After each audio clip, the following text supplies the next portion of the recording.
It's Sunday mga inday at heto now lang akong maglalaba dahil ilang days din akong nasa seminar. Sa awa ng Diyos natapos din akong maglaba at heto sobrang dami kong nalabhan. After that heto naman ang aking mga tiklopin.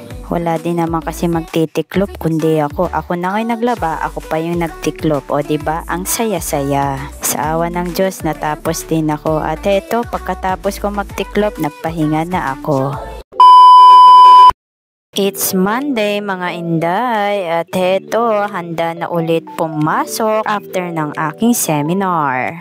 After 6 hours duty heto at nakauwi na rin ako pero maya maya ay aalis din ako. Fast forward nga pala tayo, nagpunta pala ako sa San Jose ko para bumili ng uniform. At heto na ang aking uniform. After that nagpunta nga pala kami ni Marky sa Mananahe. Dala yung tela na binili ko sa San Jose Co-op. Dahil nagkamali nga yung Mananahe, ayun at napabili ulit ako ng panibagong tela para ipatahi ulit. Pero no worries, hindi ko nababayaran yung mga pinatahi ko sa kanya. Fast forward ulit tayo, heto na yung dalawa kong pinatahi. Samantala yung dalawa naiwan muna. It's Tuesday mga inday, heto papasok na naman si Inday. Pero after 6 hours na napagod sa kakasaway, nakauwi din sa wakas. It's Wednesday mga inday at heto handa na akong pumasok. Pero after 6 hours duty, heto at nakauwi din ako. O tignan niyo yung buko, ang ganda no. Saan ka pa?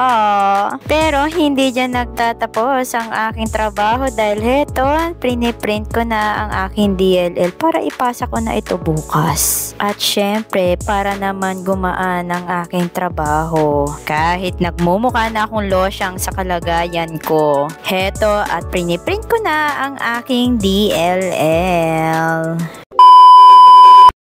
And it's Thursday mga inday. O heto, ang ganda-ganda ng umaga ko today. Pero, hello guys, so eto kakauwi lang galing doon sa sa home visitation ng aming student and then hinatid ko pa si Ma'am Lenny dito sa may Petrogas.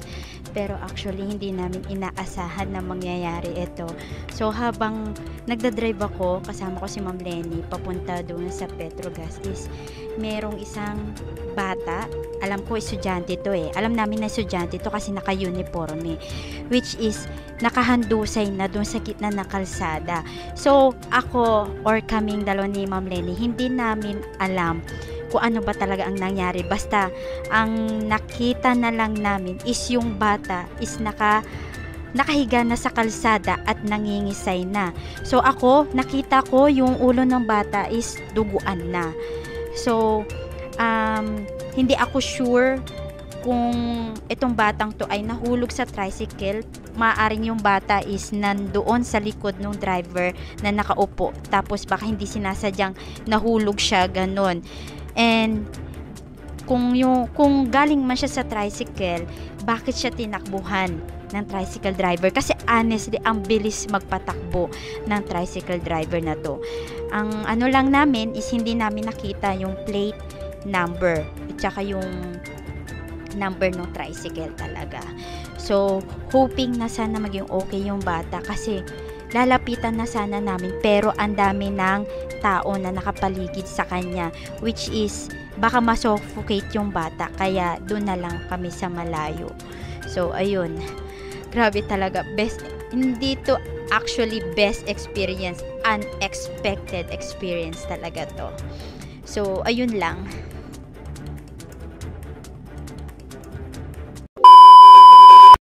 Sa wakas, Friday na at walang pasok bukas. Long weekend kami dahil hanggang Monday walang pasok mga inday. Medyo hapon na rin ako nakauwi kasi may inset pala kami kanina. Pero kahit hinapon na ako ng uwi, heto patuloy pa rin ako nagtatrabaho at ginagawa ko yung aking visual aids. Heto pa lang ang natapos ko. O diba? Ganda no? Pwede na yan.